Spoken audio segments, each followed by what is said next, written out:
बहुत पुराने समय की बात है। एक राजा की 7 बेटियां थी। एक दिन उसने अपनी बेटी को बुलाया और उनसे पूछा, मैं तुम्हें कैसा लगता हूँ? बड़ी बेटी ने कहा, आप मुझे मीठे लगते हैं। दूसरी से पूछा तो उसने भी यही उत्तर दिया। फिर तीसरी, चौथी, पांचवी और छठी से पूछा, उसने भी यही बात दोहराई। किसी ने गुड़ की तरह, किसी ने शक्कर की तरह, किसी ने शहद की तरह, किसी ने मिश्री की तरह पिता को मीठा बताया। जब 7वीं बेटी से पिता ने पूछा तो उसने कहा, पिताजी आप मुझे नमक की तरह मीठे लगते हो। यह सुनकर राजा को क्रोध आ गया। वह 7वीं बेटी से बोला, तुमने मुझे ऐसा क्यों कहा? लड़की बोली, पिताजी मैंने जो महसूस किया है वैसा ही कहा है। छोटी लड़की के मुख से ऐसा सुनकर राजा क्रोधित हो उठा। उसने अपने सेवकों को दरबार में बुलाया और आदेश दिया कि नगर के किसी कोढ़ी आदमी को उठा लाओ। सेवकों ने पूछा, महाराज आप ऐसा क्यों कह रहे हैं? राजा ने कहा, मुझे अपनी छोटी लड़की की शादी उससे करनी है। राजा की बात सुनकर सब लोग चिंता में डूब गए। सभी मंत्रीगणों ने राजा को ऐसा अन्याय न करने की सलाह दी, लेकिन राजा ने उसकी एक न सुनी। सेवक कोढ़ी की खोज में निकल पड़े। तभी उन्हें पता चला कि किसी अन्य राज्य का एक राजा है। उसके शरीर में एक साधु के श्राप के कारण कोढ़ फूट पड़ा है। उसकी जरा सी भूल के कारण साधु महाराज क्रोधित हो उठे थे।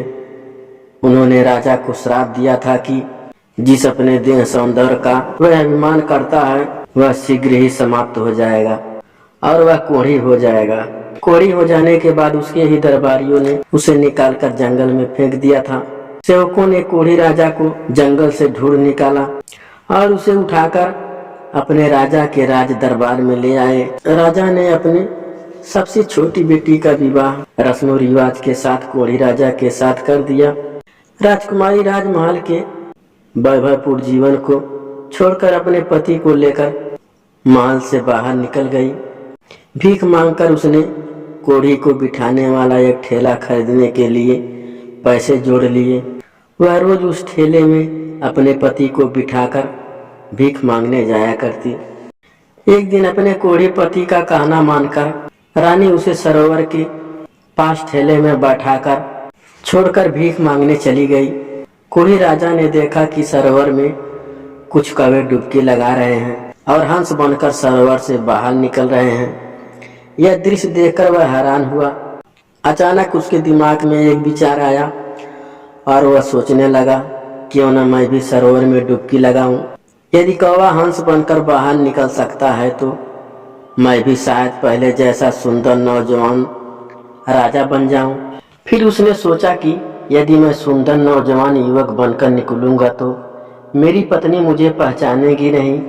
यह सोचकर उसने एक उंगली को पानी से बाहर निकालकर डुबकी लगाने का फैसला किया ताकि उसकी पत्नी उसे पहचान सके।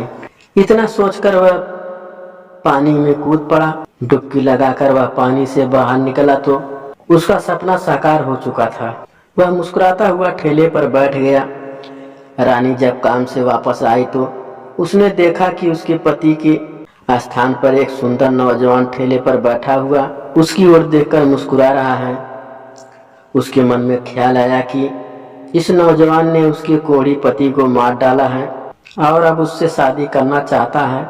यह सोचते ही उसकी आंखें क्रोध से लाल हो गई।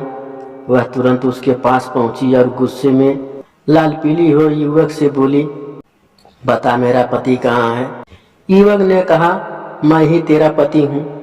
परंतु वह न मानी और रोते हुए बोली, तुम मुझसे झूठ कह रहे हो। मेरा पति ही मेरा परमेश्वर है। मुझे किसी भ्रम में डालने की कोशिश ना करो। मेरा पति मुझे लौटा दो।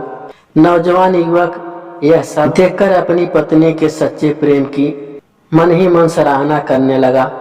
उसने अपना हाथ जो अब तक पीछे छुपा रखा था सामने किया और अपनी वह उंगली दिखाई जिसमें कोढ़ का निशान अभी भी बाकी था।